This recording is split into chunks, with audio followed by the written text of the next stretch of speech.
Mr. Speaker, yesterday the Liberals released their 10th budget, and it's the costly deficit outside of COVID, double what the same previous Liberal government left behind. Canadians are paying more and they're getting less. This budget drives up the cost of living on every Canadian, on food, on homes, and on everything that families buy. For people back home in Newfoundland and Labrador, the cost feels heavier than ever. We face the highest rate of unemployment in the country, the fastest net out-migration rate relative to our population. We have the oldest demographic and some of the highest food prices in Canada. When Ottawa overspends, we feel it. Mr. Speaker, our Premier said yesterday, and I quote, "The federal budget raises far more questions than answers about whether it will benefit Newfoundlanders and Labradorians," and I couldn't agree more. The Prime Minister broke every promise he made just months ago. He promised a $62 billion deficit, but delivered 78 instead. He promised to lower the debt-to-GDP ratio, yet he raised it. He promised to spend less, but is spending $90 billion more. To put that into perspective, Mr. Speaker, that is $5,400 in inflationary spending for every household. He promised more investment, yet his own budget shows it's collapsing quarter after quarter. The budget and this government are especially ignoring the realities faced by rural Canadians. As a member of the Standing Committee of Environment and Sustainable Development, I hear directly from the people being left behind. We heard testimony today regarding the EV mandates from a business owner and employer living in a rural community.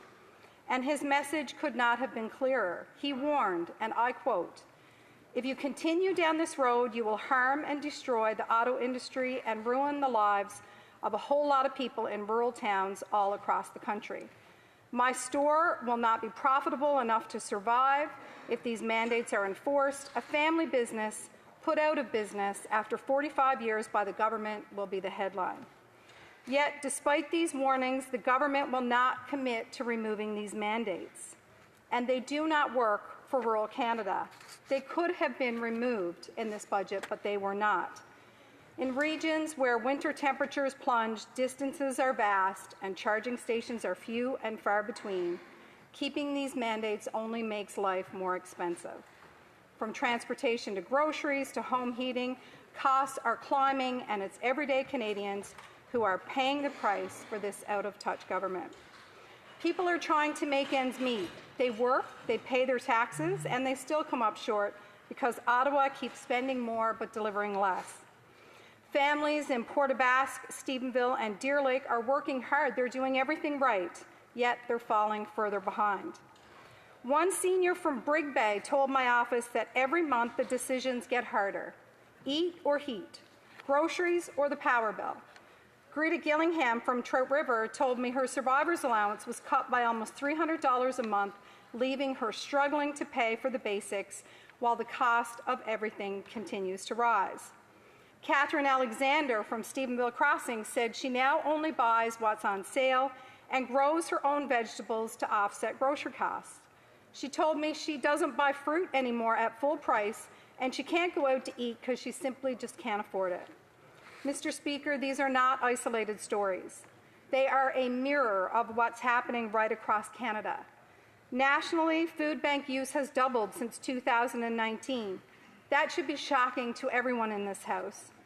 Recently, a report from my province told this story clearly. Food bank volunteers say families who used to come once a month now come every 2 weeks. And many parents are deliberately skipping meals so that children can eat. The Single Parent Association of Newfoundland and Labrador shared a case where a mother was so hungry she took a cold food box in her car and ate it because it was the only meal that she had that day. Food First NL says 40% of children in Newfoundland and Labrador now live in food-insecure households. That's one of the highest rates in the country. When parents are going hungry so kids can eat, it's not economic progress, Mr. Speaker. It's a government that has lost touch with reality. These are hard-working people who want a government that understands what life costs in Newfoundland and Labrador, a government that knows you can't fight inflation by spending more, a government that realizes that when the cost of fuel rises, everything else rises, and a government that realizes that baked-in hidden food taxes raise the price of food. In our province, many of our goods and services are shipped to us. Shipping costs, fuel surcharges, and inflation pile one on top of the other. And that's why food prices in Newfoundland and Labrador are among the highest in the country. And that is why families are cutting back on essentials.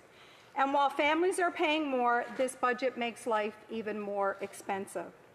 Mr. Speaker, in a province already struggling without migration, it makes it harder for young people to stay and build their future at home. We're losing far too many of our young people to the mainland because they can't make it at home. If a paycheck can't cover food, fuel, and rent, families end up leaving the place that they love.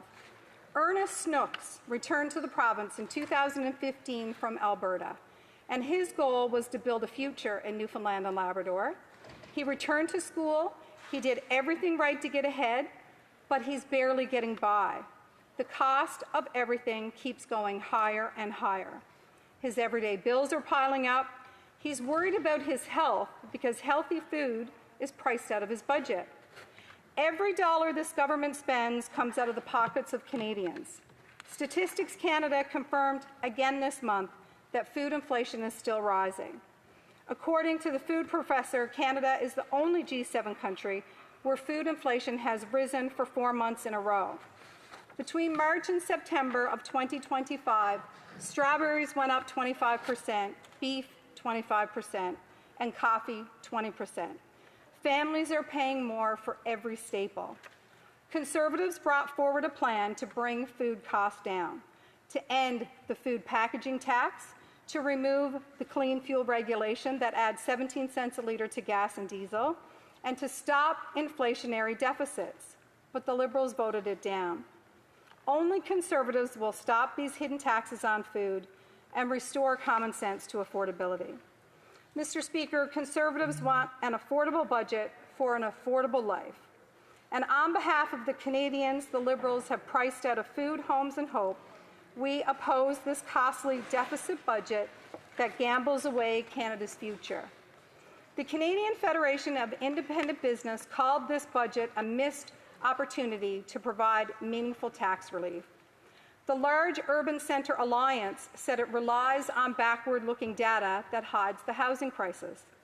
Economist Mike Moffat said he had inadequately prepared himself for how disappointed he would be.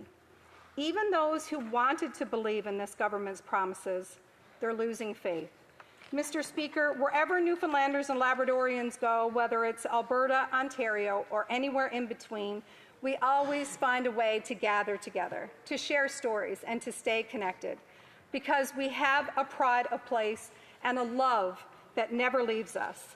They ask for very little, only a fair shot at building a life where they were born, and they deserve a government that recognizes their struggle and respects their effort. They deserve a budget that makes it possible to stay, raise their children, and hope again. When a government spends recklessly and drives up inflation, it's rural Canadians who pay the price the hardest.